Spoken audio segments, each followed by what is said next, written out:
This question comes from Lindsay Peter Schumacher in Cedar Rapids, Iowa. Does the current size of the Federal Reserve balance sheet concern you? In particular, the result of quantitative easing, the Federal Reserve expanded its balance sheet out of nothing. The net effect, in essence, is a form of single-entry accounting, creating something of value out of nothing other than a series of book entries, and wondering what Mr. Munger thinks about this as well. Well, I don't think the Federal Reserve is the problem, and I think they can't solve the fiscal problem. I do not worry about the Federal Reserve, and I think it's fulfilling the functions for which it was established. I probably would not have been.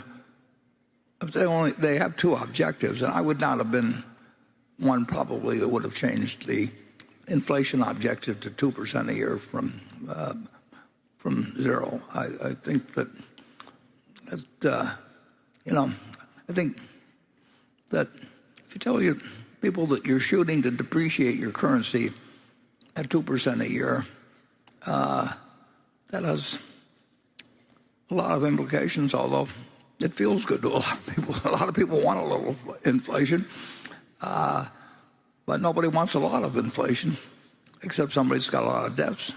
And I do not worry about the Federal Reserve balance sheet.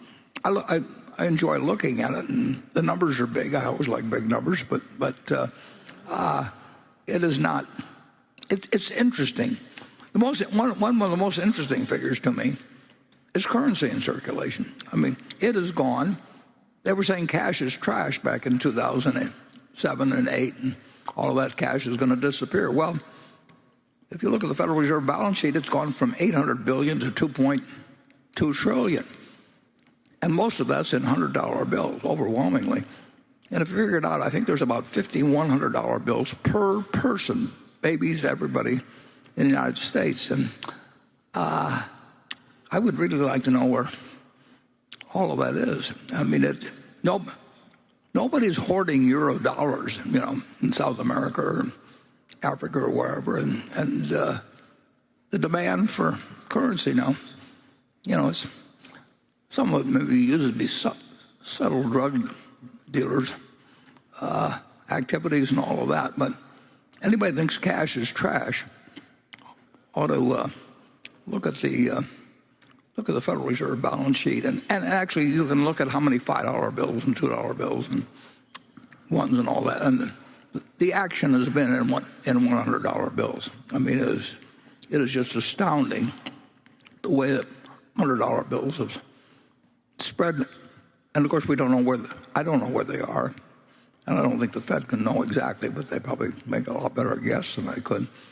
But I do know it's happened, and you can watch it every week, and you'll watch currency in circulation probably grow a little bit.